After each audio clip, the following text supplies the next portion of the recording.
பீகார் தேர்தலுக்கு பின் வாக்காளர் பட்டியல் சிறப்பு தீவிர திருத்தம் பணியின் 2ஆம் கட்ட செயல்முறையை இந்திய தேர்தல் ஆணையம் தொடங்கியது. அந்த வகையில் கடந்த மாதம் 4ஆம் தேதி முதல் தமிழ்நாடு, புதுச்சேரி, மேற்கு வங்கம் உள்ளிட்ட 12 மாநிலங்களில் எஸ்ஐஆர் நடவடிக்கை தொடங்கி நடைபெற்றது. வீடு வீடாக கணக்கீட்டு படிவம் விநியோகம் செய்வது, அதை பூர்த்தி செய்து பெறுவது, அவற்றை பதிவு செய்வது ஆகிய பணிகள் முழுவீச்சில் மேற்கொள்ளப்பட்டன. அந்த வகையில் தமிழ்நாட்டில் நவம்பர் 4ஆம் தேதி தொடங்கிய எஸ்ஐஆர் பணிகள் கடந்த 14ஆம் தேதியுடன் முடிவடைந்தது. இந்த சூழலில் தமிழ்நாட்டில் வரைவு வாக்காளர் பட்டியல் வெளியிடப்பட்டது.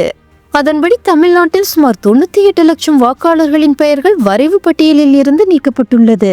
எஸ்ஐஆர் பணிகளுக்கு பிறகு தற்போது வெளியிடப்பட்டுள்ளது வரைவு வாக்காளர் பட்டியல்தான். பெயர் இல்லை என்பதற்காக பதற்றமடைய வேண்டாம் எனவும் தெரிவிக்கப்பட்டுள்ளது.